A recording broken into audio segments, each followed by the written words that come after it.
গোটা সমুদ্রের পানি পরিমাণ যদি তোমার গুনাহ হয়ে যায়, তারপরেও যদি তুমি তাওবার মতো তাওবা করতে পারো বান্দা, আল্লাহ রাব্বুল আলামিন তোমাকে মাফ করে দিবে। কেমন তাওবা? পয়গম্বর মুসা আলাইহিস সালাতু ওয়াস সালামের জামানায় একজন জালেম ছিল, যে এমন কোন কাজ করে নাই, তার দ্বারা হয় নাই। সমাজের মানুষগুলা তার অত্যাচারে অধিষ্ঠিত হয়ে গিয়েছিল। সমাজের মানুষগুলা তার অত্যাচারে অধিষ্ঠিত হয়ে ওই জালেমের বিরুদ্ধে মানুষগুলা যখন অ্যাকশন নেওয়া শুরু করেছে, মানুষগুলা যখন একত্রিত হয়ে গিয়েছে, একত্রিত হয়ে এই মানুষগুলা জালেমকে বন্দী করেছে। ওই জালেমের হাত বেঁধেছে, ওই জালেমের পা বেঁধেছে, কোন এক গহীন জঙ্গলে জালেমকে রেখে চলে আসছে। ওই জালেম একদিন যায়, 2 দিন যায়, ওই জালেমের কাছে কেউ নাই। যে বিবি সন্তানদের জন্য অত্যাচার করেছে, সম্পদ কামাই করেছে, ওই সন্তান পর্যন্ত ওই জালেমের পাশে নাই, বিবি পর্যন্ত ওই জালেমের পাশে নাই। ও ইসমাইলচরের মুসলমানেরা, আপনি যত বড়ই জালেম হন না কেন, তাওবা কত বড় জিনিস, তাওবার মাধ্যমে কি হয় কানটা করে শুনে রাখেন, দিনের কানটা করে শুনে রাখেন। ওই জালেমের কাছে দুনিয়ার কেহ নাই।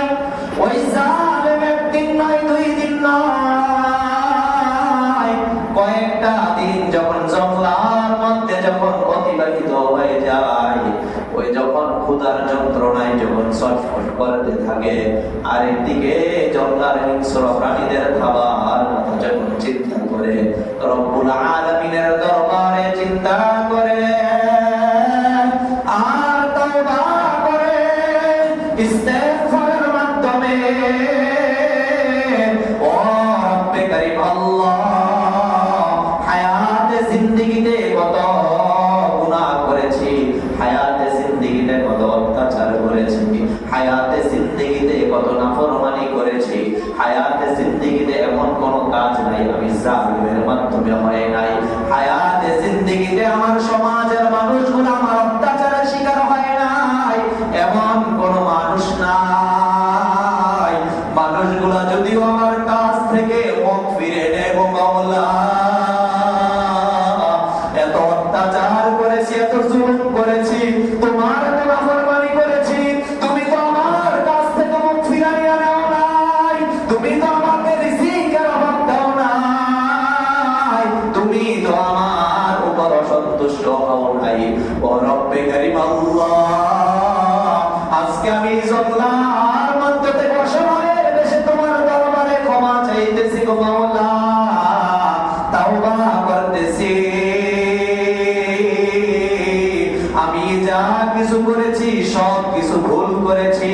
ও রব্বে কারীম আল্লাহ, মসজিদের মধ্যে ইমাম সাহেবকে হক কথা বলতে দেই নাই, হক কথা বলার সঙ্গে সঙ্গে বাধা দিয়েছি। ও রব্বে কারীম আল্লাহ, সমাজের মুসল্লিরা মসজিদের মধ্যে গিয়ে স্বাধীনভাবে ইবাদত আর বন্দেগী করতে পারে নাই। তোমার পয়গম্বর মুসা কালিমুল্লাহ দাওয়াত পৌঁছিয়েছে গো মাওলা, তারপরেও তোমার পয়গম্বরের দাওয়াত গ্রহণ করি নাই, তোমার কালিমার দাওয়াত গ্রহণ করি নাই। ও রব্বে কারীম আল্লাহ, আজকের এই গহীন জঙ্গল থেকে তোমার দরবারে তাওবা করতেছি, একমাত্র তুমি তো আমার রব।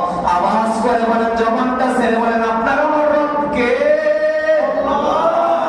জোয়ানগুলা সবাই মিলে বলেন, আপনার আমার রব কে? আপনার আমার হায়াতের মালিক কে? আপনার আমার জান্নাতের মালিক কে? আপনার আমি যদি নাফরমানি করি, আপনাকে আমাকে যদি মাফ না করে জাহান্নামের আসামি করতে পারে কে?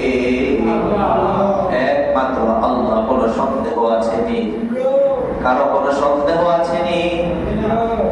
যারাই জুলুম করেছেন, যারাই মানুষের উপর অত্যাচার করেছেন, যারাই নিজেকে পাপিষ্ঠ হিসাবে নিজেকে চিহ্নিত করেছেন, যারাই যা কিছু করেছেন, এখনো সময় আছে।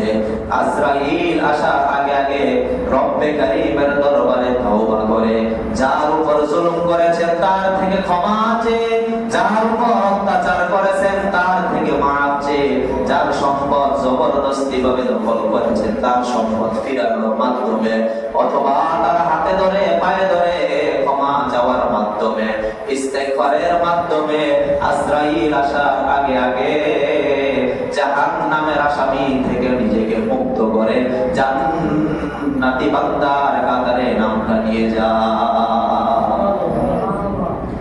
এখনো সময় আছে। দুনিয়ার পুলিশ যদি আপনাকে আমাকে ধরে কিছুদিন পরে ছেড়ে দিবে, দুনিয়ার আদালতে যদি আপনার আমার বিরুদ্ধে যদি মামলা হয়ে যায়, হয়তোবা ছাড় পাওয়ার সম্ভাবনা থাকে। যদি রব্বুল আলামিনের আদালতে যদি আপনার আমার বিরুদ্ধে কোন আল্লাহর বান্দা যদি মামলা দায়ের করে ফেলে, জাহান্নামে যাওয়ার আগ পর্যন্ত আল্লাহ রব্বুল আলামিন আপনাকে আমাকে মাফ করবে। এই জন্যই আমরা যারা আছি, আমার আওয়াজ, মাইকের আওয়াজ যতদূর পর্যন্ত যাইতেছে, মা বোনদেরকে উদ্দেশ্য করে বলতেছি, মা, তোমার কোন কথার দ্বারা যদি তোমার পার্শ্ববর্তী কোন মহিলা যদি কষ্ট পেয়ে থাকে, তোমার কোন কথার দ্বারা যদি তোমার সমাজের কেউ যদি কষ্ট পেয়ে থাকে, ও যুবক ভাই, ও বৃদ্ধ, আপনাকেও আমি বলতেছি, তার কাছ থেকে ক্ষমা চেয়ে আল্লাহ রাব্বুল আলামিনের দরবারে তওবা করে নিজেকে জাহান্নামের আসামি থেকে মুক্ত করার জন্য একটু চেষ্টা করে। আর না হয় হাসরের ময়দানে রব্বুল আলামিন আপনার আমার জন্য ভালোবাসা প্রকাশ করবে তো দূরের কথা, রব্বুল আলামিন বলবে, এই পাপিষ্ঠকে আমার আযাবের সর্বোচ্চ জায়গায় তাকে পৌঁছিয়ে দাও, যেন সে যেন দুনিয়ার মধ্যে যে জুলুম করেছে, দুনিয়ার মধ্যে যে সে পাপ করেছে, সেই কথাগুলো যেন সে হারে হারে যেন টেনে পায়। আল্লাহ রাব্বুল আলামিন আপনাকে আমাকে সহ সকলকে রাসূল আরবি সাল্লাল্লাহু আলাইহি ওয়াসাল্লামের তরিকা অনুযায়ী, রব্বুল আলামিনের হুকুম আহকাম অনুযায়ী বাকি জিন্দেগি যাপন করার তৌফিক দান করুন। সকলে বলেন আমিন। ওয়া আখির দাওয়ানা আলহামদুলিল্লাহি